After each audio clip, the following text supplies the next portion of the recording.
Welcome to the Really From podcast, where we talk about culture, creativity, and breaking down that question, where are you really from?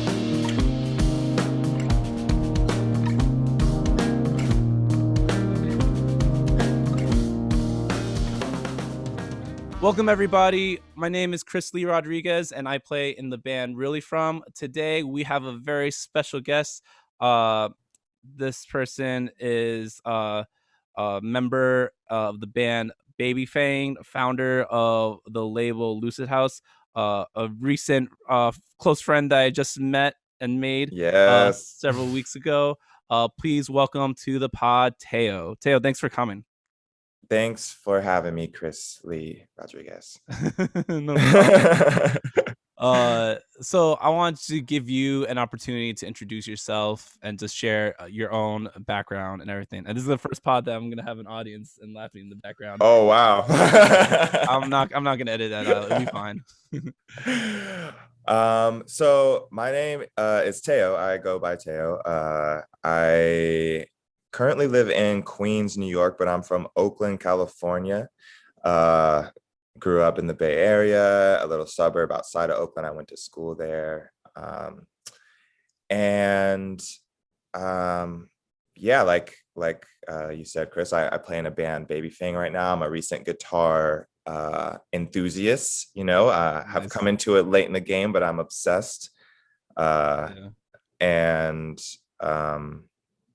I guess that's like the basics of me. How recent have you gotten into guitar? Like within the past 5 years? Yeah, like February of 2019. Oh wow, so very, very recent. Very, very recently, yeah. Or wait, is that when I'm? Yeah. What were you doing before that? I played, like, keys were my main instrument. But I was really just like producing more, playing keys. But I really don't know what struck me, but I was just like, I really need to play guitar. And that's amazing. I found a teacher. That's really cool because I went to Berkeley and everyone played guitar, so people had kind of like became jaded with it, and people were like, "Oh, I don't want to play guitar music anymore," or "I'm done with guitar." So it's really interesting to hear someone be like, "I am a recent enthusiast." I'm like, "Damn, that's so interesting." Yeah, I went backwards, I think. What do you think attracts you most to it?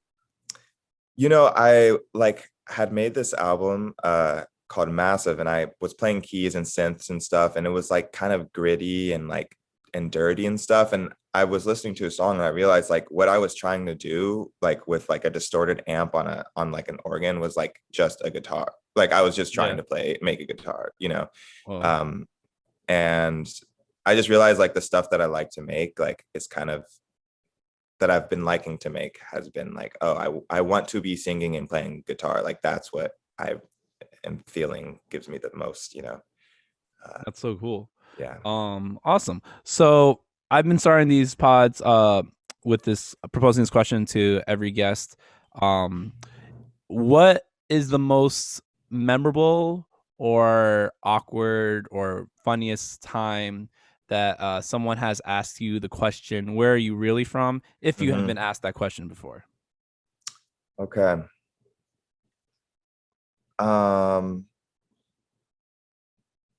It's funny. I'm trying to like think if I'm making this up or not. It's fine if it's made up to you. I'm sure there's some truth to it. I mean, yeah. Growing up like in Oakland and also in a suburb, like my mom lived in the suburbs, my dad lived in Oakland. Okay.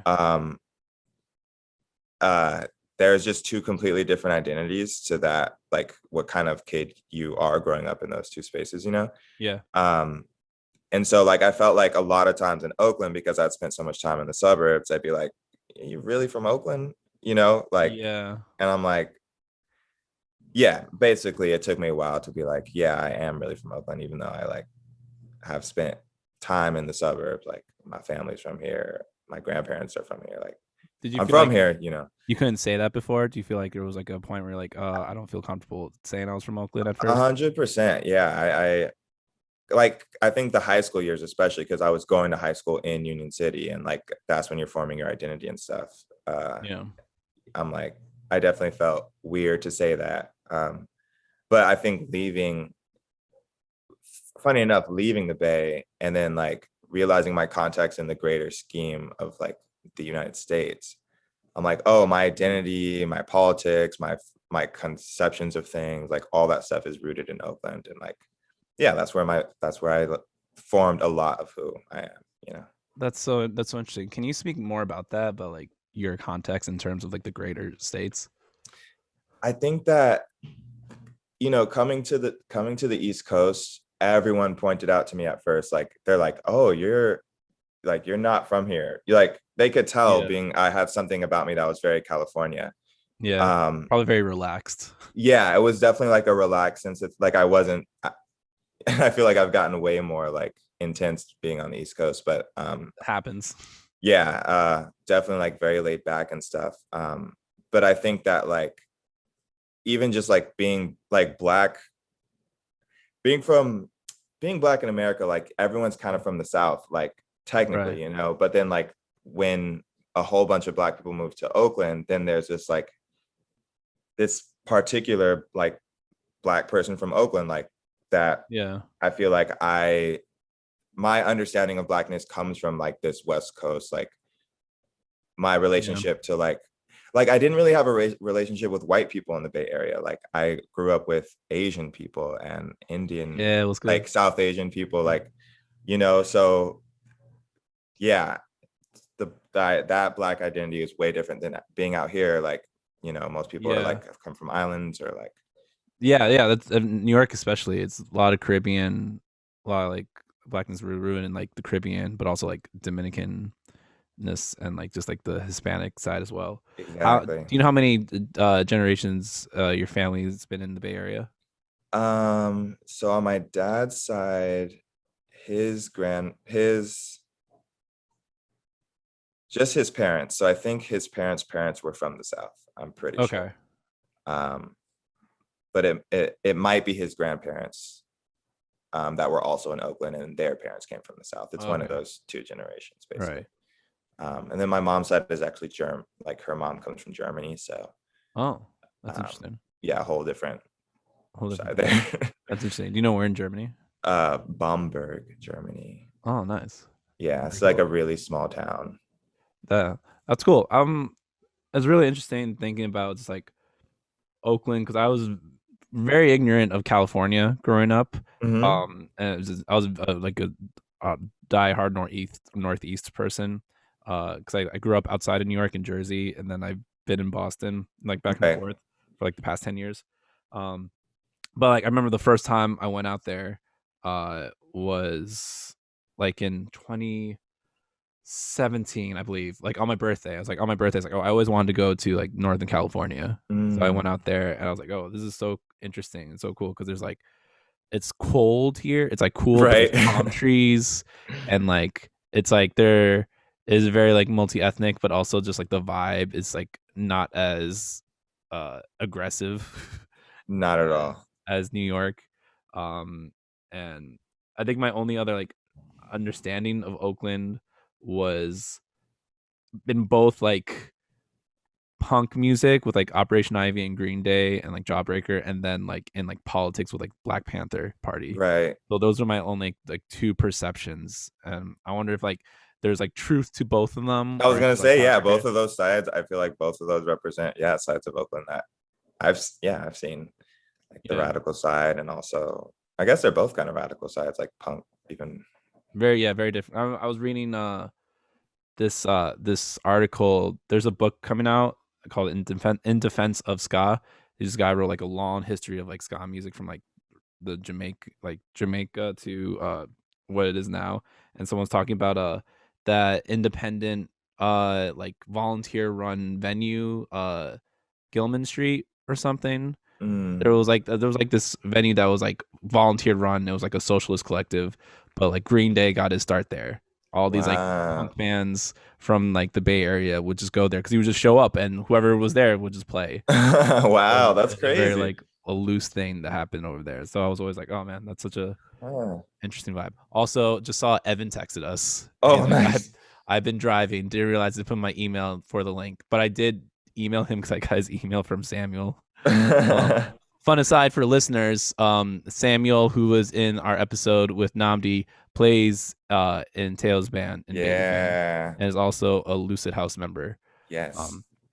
Very cool. So I want to see, now that you like had your perception of Oakland, that's really interesting that you had both like a duality in your identity with like the suburbs, but also being from the city as well.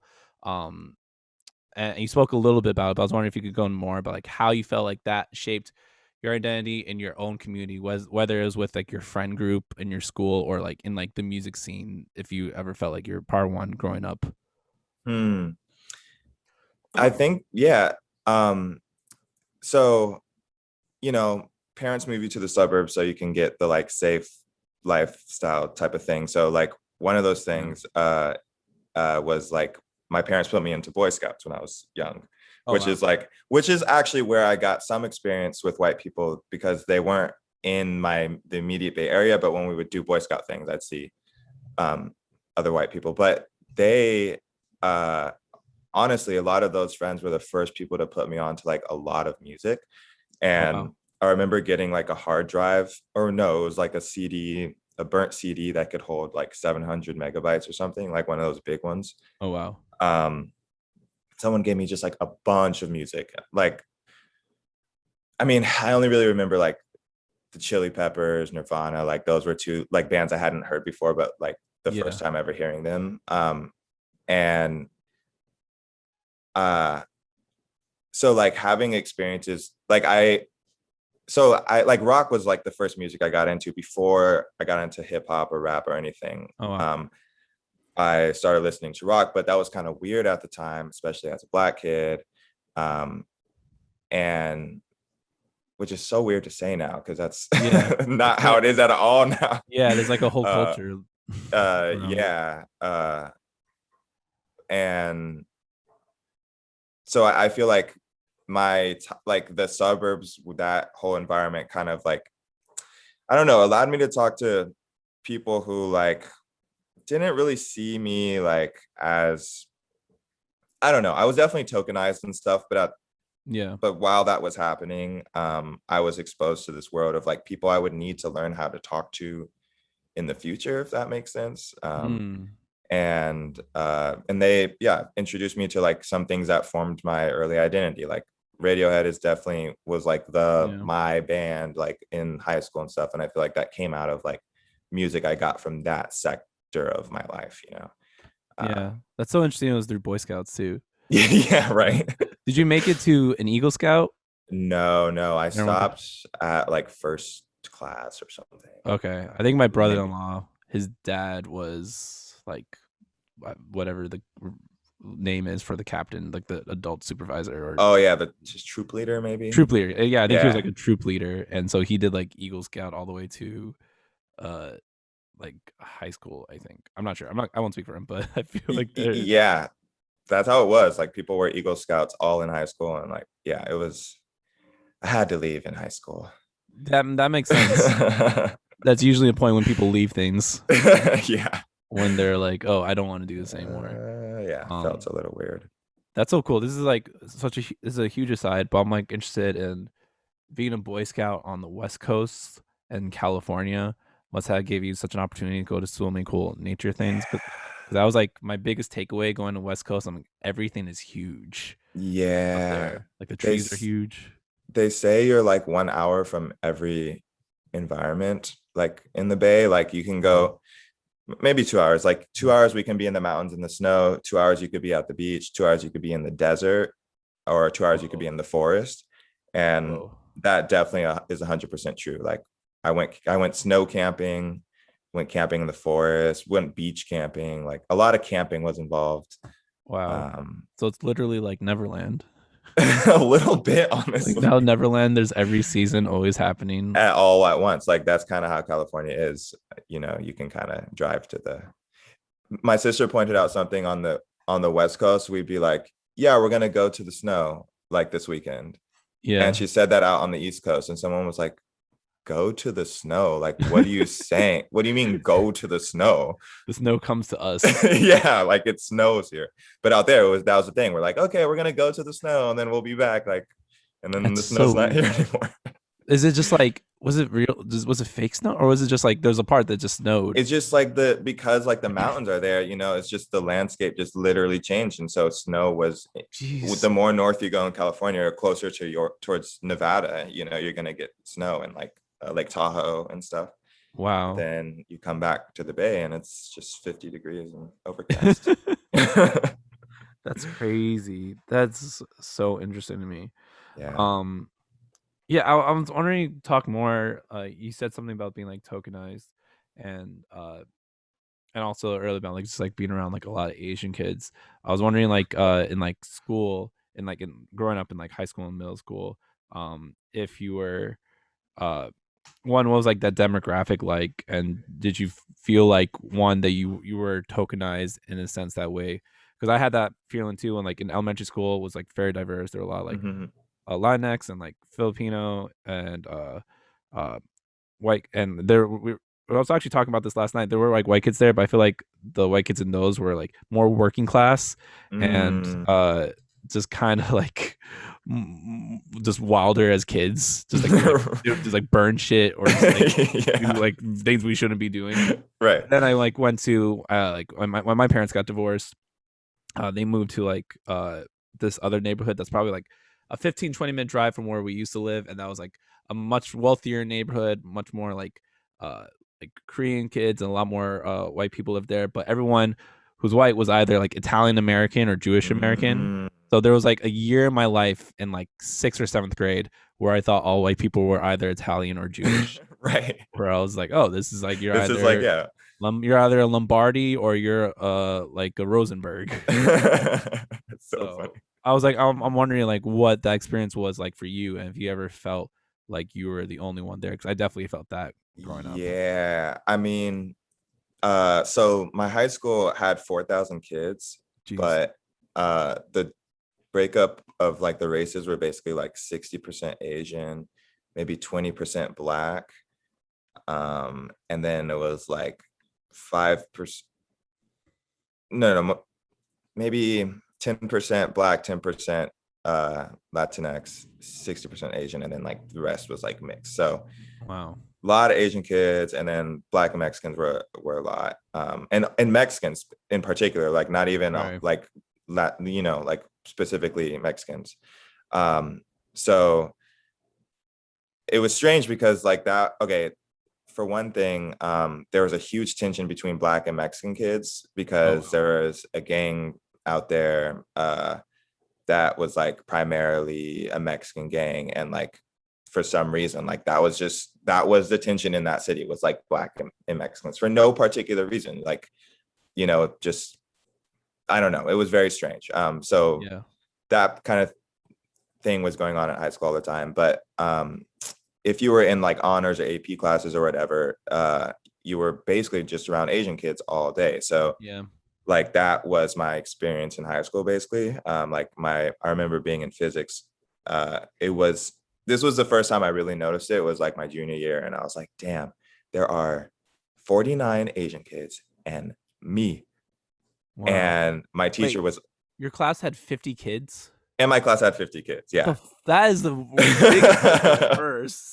Yeah. 50 kids in a class. In an AP physics class, which I did terribly in. Wow. For a number, like, it was at the age when I started to realize, like, oh, like, yeah, teachers cannot like you. Like, it's hard I don't to know. Learn when you're in a class with 50 kids too. Yeah, it is. It's very hard to learn. And then, yeah, so I mean, that was like, that moment for me definitely sticks out in my head as like, I was like, oh shit, like they don't get that it's different from me. Like, they don't get that this Asian teacher like just thinks that I shouldn't be in this class in the first place.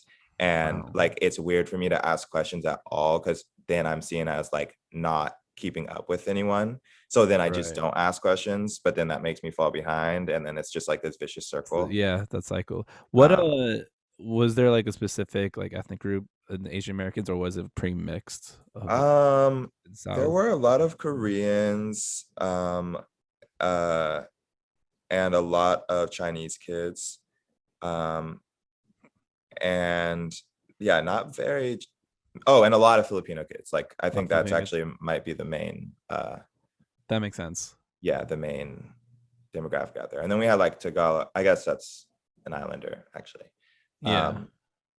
But yeah, not a lot of Japanese kids. Like I didn't really know. That's interesting. I always thought so I'm half Chinese and my dad's family's from Chinatown in New York. So I always viewed the San Francisco Chinatown as like the mecca of American Chinatown. Interesting. I That thought was like New the York first one. was the mecca. So they would think that, but actually San Francisco's first. Because that's where like the railroad. It's easier to yeah, come it was closer. to. Yeah, right. it was closer across the there by sea. boat. Right. But the New York one, I mean, the New York one's amazing. If next time I'm in the city and we're hanging out and restaurants or anything, I gotta take you to like the best restaurant. I would love to. City. Samuel's been there several times. But yeah, it's like, so I was always went there. I was always like, oh man, this is like the Chinese American of Chinese American. Right. Area in San Francisco. But that's really interesting. One, just think about as a teacher, think about teaching a class of 50 kids sounds so stressful and like can't imagine. Not functional at all. It's like teenagers like too. Teenagers too. Who can text and shit. Like yeah. And it's hard to not keep track of 50 people not texting. Right. I always compare teaching is like lighting a bunch of candles, except one candle is too short, one candle does have a lot of wax, one candle is spraying everywhere, one candle is touching Jason even though he told him not to touch Jason. It's like all this different stuff. So imagine that 50 times. Sounds crazy. Did you have that feeling when you're like in that class and you're like you're not able to keep up but you don't want to ask questions to seem smart? Did you feel like your own view of like your own intelligence was like, oh, I'm not smart enough to do this? Or was it more like, I don't want to do this? I think it was a mix. I mean, I think at the time, like put a lot of value in those classes and was like, oh, if I like, that was the first class I got a D in, or like failed a test or something. And I was like, but like, I was devastated. Happened to me too. Yeah, my physics class. Yeah. Oh man, it's just that feeling. But at the same time, like I was at least a little cognizant of like, I had this teacher who was like super pro-Black and was like putting us on to like, understanding institutional racism at like, he was kind of dropping these nuggets in there. And so I kind of had some inkling of like, okay, like there's something a bit unfair going on here. And like, I'm it's fine. Like it's not the end of the world. But I mean, it hurt. Like I remember being super, super upset at the time. Yeah. Did you feel having that experience in school, and then also being exposed to like, radical Black thought or like pro-Black teachers like that, did you feel like you were able to share that frustration in your own like family and culture, or was it more so of a thing where it was like you just gotta survive and make do? Because I've seen both things where it's like they're like people of color or different like cultures are always like, you got to be the best, you got to be smart, everyone, you got to be a leader because that's how you got to survive. Or there's other people who are like, the game is rigged and it's not going to work out, it's unfair.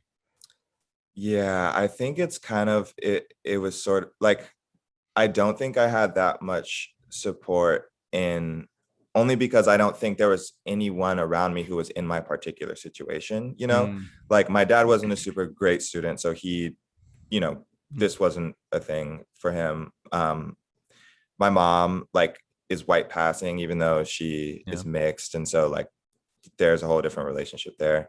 And then most of my friends at the time, I mean, I was a part of this class where my freshman year, the teacher who I was talking to you about, he took all the Black male students and put them in one class so we could do this life skills class. So there was like 50 of us in my freshman year. Oh my gosh. By my senior year, only 6 of us graduated.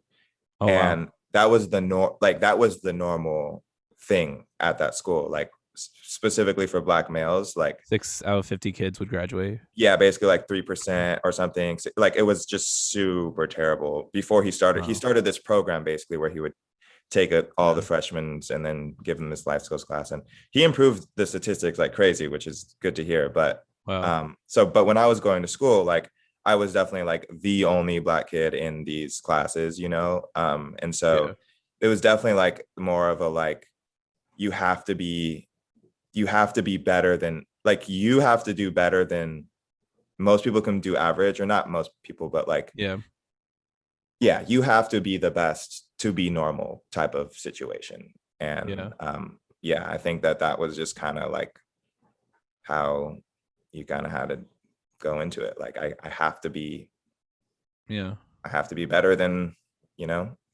unfortunately. It's interesting, and to think about how to like change that or transform unlearn that, and learn that and unlearn that to be like not like nihilistic, but like it shouldn't matter about that, because again it's based on worth. Exactly. It's worth. And now, like, I mean, how long have you been in New York? 6 years. 6 years. Okay, so that what was that, like 2015? 2015 I moved here. 2015. Yep. So I mean, like that city's just like known for make it or breaking it. Right. Every fucking song about New York Cliche, City. yeah. The cliche is that like you have to be better than best, and it's all about hustling and watching out for yourself. So I'm wondering, like, having that experience growing up, did you feel like that translated when you moved to New York, or did you kind of like have to adjust and like change your whole outlook once you came out there? Once you went out there, rather. I think I definitely sort of try to drop that mentality as I left high school, like, because it's like you said, like basing your worth on like performance or on the validation of like other people sort of gets so depressing. I mean, like like that like triggers depression and anxiety and stuff. And so I think that, like, my sister moved out here around the same time too, and I think we both have always had a dream, like everyone has a dream of like, gonna do this for the rest of my life, make my art for the rest, it's gonna be the way I support myself, type of thing. But I think that as I've gotten older, like it definitely feels more like finding community is the goal, and like being it's not about being the best. Like I don't have to be better than anyone. Like I just have to be as good as I want to push myself to be.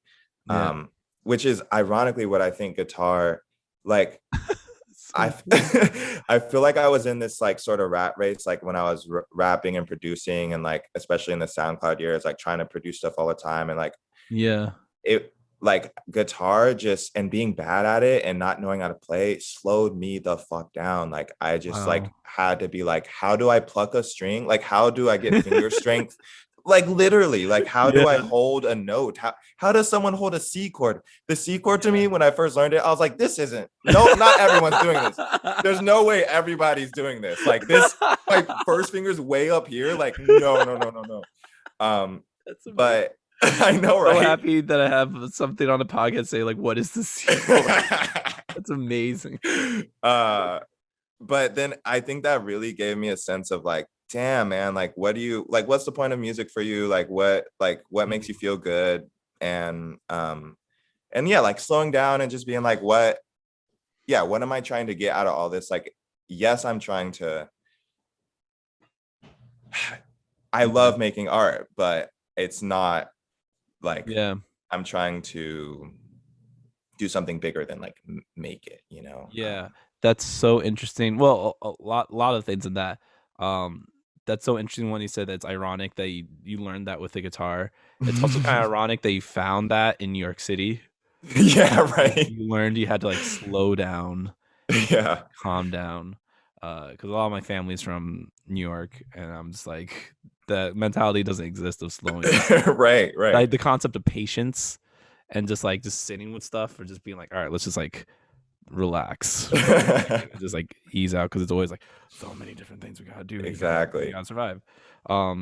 That's also so funny hearing that actually makes me really happy to hear your relationship about the guitar, how recent it is, and like how it humbled you, just coming from a guitar school.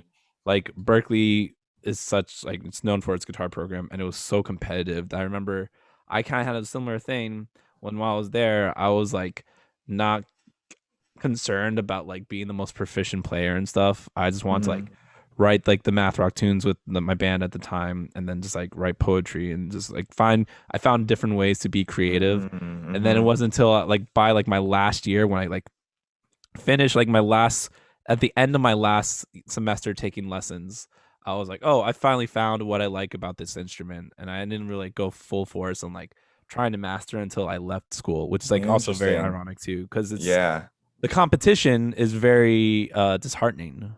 It is. I don't like the like not snobbery, but like the like people could get so pretentious when they're very knowledgeable about something. And it's hard. Like there's no point in that. Like that's all just like learn. It's like I'll try to learn stuff. Yeah, I think that was the thing too, because it's just like you find when you're at, and I was absolutely this way too, is you find your circle at college and you kind of stick with your circle, and kind of like are inadvertently exclusionary. Like I grew up playing in band. I've been playing in band since I was like 12 years old. Whether it's just like me and my friend writing music in his basement. I think the first song we ever wrote was like a punk song about Willy Wonka. Nice. Like punk rock like guitar chord progression, and the lyrics was just like Willy Wonka and chocolate. That was all it was. It was sick. But like that context, I've always had that, and like I always like had people not interested or say I wrote bad music. So when people started liking my music, or I was in bands and people would say nice things, I'd be like, fuck off. I just wouldn't believe them. Yeah. Or I would never be a huge asshole to people, because I'm like, whatever, or just like would try and like diminish myself or my worth. Right. So because of fear of like probably my own insecurities, of fear of getting hurt. Yeah, exactly. That's so interesting, where you're like, the antithesis of the competitive nature is not to like demoralize yourself, but just to create community, to just like learn. I really think so. Yeah, to be a student amongst other people who like, and are willing to teach, or willing to be a student with you. And like, I think humbling was the right word when you used that earlier. Like, I got humbled. Like, I'm like, this world is so big. This music world is so massive. And I'm just lucky if I can like channel something, true. And and to experience it too, just to have the opportunity to experience music. And especially now, this past year, where like live music hasn't really happened, I just like missed the moment of taking communion or making community with people at a show. You're just like sitting around close together and experiencing this person of this music that you really and there's such a connection there that like has been stripped away. So like when we like a few weeks ago, for people who are listening, we met at an artist retreat organized by Samuel, and no one could, he gave peace signs. That we were one day, I think it was Elliot's idea. Elliot Skinner was like, let's do a guitar choir or something. And I was like, oh, that's fine. That's where, like, if that was me in college, I'd be like, I don't want to do that. Other guitarists, I don't want to like be part of that, like take space with people. But now I was like, oh, that's so cool. And we just like sat in a circle and just like played for 45 minutes. And there was no purpose. Like it essentially wasn't like a goal or anything. We just like played and listened to each other. And it was like there'd be a point in my life where I would be very turned off by that. Where I was like, that seems like point, like what's the point? Right. And I think now the answer is that's the answer. There's no point. That whole time I felt that was sort of the lesson being learned, was like, we didn't have any point or intention in any of the creation really, but it still existed and we were still creating. And you find the meaning in those moments, I think. Yeah. And you mentioned your sister, who's also was a co-founder of Loose House with you? Co-founder, yeah. Very nice. And I saw her show, her live stream show. Oh, nice. Was that Thursday night? Friday night? Thursday night. Thursday, yeah. Yeah, it was really dope. Yeah. I was wondering, let's go into the last thing I want to talk about is I guess you know, I don't want you to speak for her too, but your experience growing up, being in like this like diverse community and feeling certain ways, and also being like diversity not just in like in terms of race and ethnicity, but also in class as well, and Yeah. like in community as well, economic community. I wonder how that has affected you as an artist and as a creative, and how you approach making your work. Man, I definitely feel like capitalism's got to go. And what's funny is I remember when I was 17, I was like, and this is like when Odd Future came out. Yeah. And Tyler got huge. And I was like, all right, I'm gonna become a rapper so I can become an actor. I'm gonna get rich. I'm just gonna chill. Should take 2 or 3 years max, you know. Just get really famous, become a rapper, get into my acting career. It's gonna be sweet. Yeah, I'll drop out of college probably. Like, it's gonna be fine. But I definitely think that, like, obviously, you know, being broke in college and like, yeah, being like broke's an interesting word, because like I was not poor, right? I was not poor, but I was broke. Like, I didn't have money. You were a broke college kid. I was a broke college kid. My parents couldn't send me money. They could send me to college, but they couldn't send me money, you know? So, and then, so I definitely feel like when people use music as a way to navigate capitalism, like specifically Black people, I can't blame them. Like, especially when they make music I don't enjoy or I don't like I've had to separate, like, okay, there's people who are using this as a tool of commerce in this fucked up system. And then, but that's not the relationship I want to have with it. Like, I want to create always from like a place of honesty and truth. And like, yeah, like you said, sharing experiences with people. Like, I really just believe in that value. And I want to share my feelings with people through sound, and I want to build a sustainable way to do that. But I think growing up when you're not rich, and then understanding that being rich is never going to solve the inequities that you see in the first place, that the stuff you create, it can't be like that, can never be the end goal, you know? It like there's no end goal too, and then there is no end goal. Yeah, exactly. That's really interesting. I'm like thinking about what you're saying, and how like it's unintentionally is related to like this whole project of this podcast. Like, just not like really like worrying the like how you measure your worth. And this podcast was created to promote our album, and like the whole trying to go through the whole press junket circuit and getting these good reviews and trying to get these good like sound bites. And then, you know, we got like a Pitchfork review, and the score we got, like some people are like, oh, that's a really high score for Pitchfork, and then other people are like, oh, why is that so low? That's not an important score. And to me, it's just like, I was talking about this with Melissa. It's like, just to be seen, to be heard. Like, it's really nice for people to hear your shit. Yes.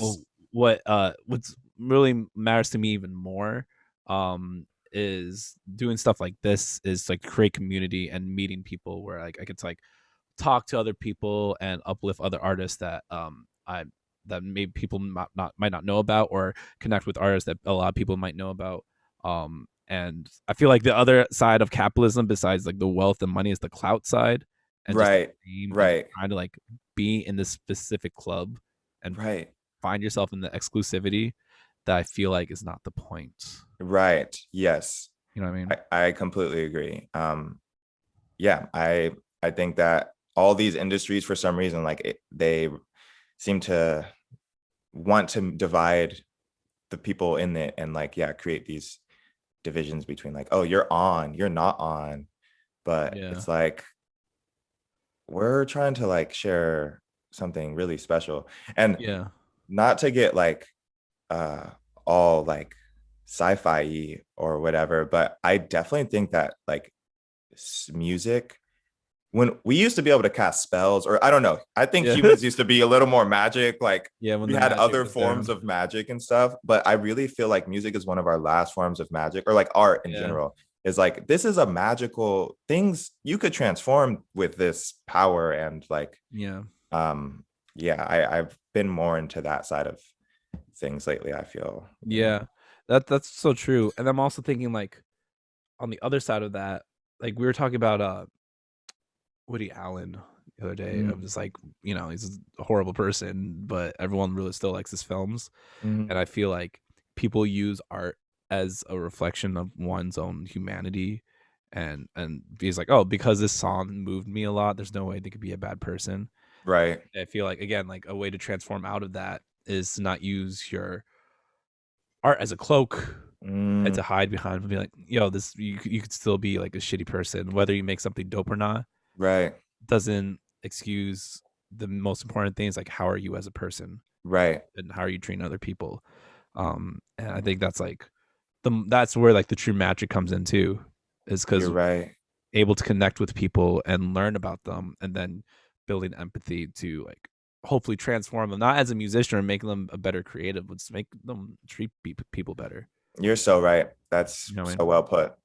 So but I think that's really real. Just be like, when you think about creativity, be like the factor of capitalism is really destroying it. I always ask myself the question, like, would my art look the same if I wasn't trying to make money off of it? Yeah, that's it. Would my songs sound the same? Like, and I hope that I'm always creating from a place where, I mean, and I never know if I can answer that question truthfully, because in the end, you're like still trying to play shows and like sell tickets and stuff. Yeah, and you're also like a small part of a bigger thing. Exactly. So it's hard to do that. All right. Well, thank you so much, Théo, for coming on to this pod. Thanks for having me, Chris. This was really appreciate. I want to give you opportunity to shout out anything you're working on. I hear you have a gig coming up later this month. May 22nd. If you're in Brooklyn, it's at the People's Garden on Broadway and Green. Yeah, that's an outdoor gig. Outdoor gig, yeah. So it's at a public garden that is like right in the middle of the city, and we organized the lineup, the Lucid House team, and I think it's gonna be super fun. And baby, thanks for a show in like, God, I don't know, 18 months. Yeah, I don't know. We played February of, when did COVID happen? 2020? Yeah. Yeah, March 2020. March 2020. Okay, so February 2020 was our last show. So February, March, April, May, 15 months. Wow. Yeah. That's crazy. Yeah, definitely check out Babyfang, check out the whole Lucid House team. Yeah. All the other artists. Anything else, any big projects you have coming up? You want to shout out? Not really. Lucid.haus, lucid.house. That's our website. And just, you know, we're gonna be on the internet releasing stuff eventually. That's awesome. I heard there was, I don't know if I'm supposed to talk about it. But I don't know if it's supposed to be under the wraps. I think maybe I'm keeping it under wraps. I'll keep it under wraps. But this is good. We're building up suspense for. But it's good. Yeah. It's people are like, what's under wraps? It's whatever. What's under wraps is dope. There's something under wraps, and I'm pretty sure we're talking about the same thing. We're not even sure. I'm not even sure if we're talking about the same thing. But I heard from Samuel something that he saw that I was like, oh, that's dope. Yeah, I'm pretty sure. Yeah, but we'll talk about that after the pod. Once again, my name is Chris Lee Rodriguez. I play in the band Really From. We have a record out on Topshelf Records. Please check that out. Please also stay tuned. We have some more fun, exciting things coming up the next month or so. Thanks, Théo, for coming through. Yeah, thank you.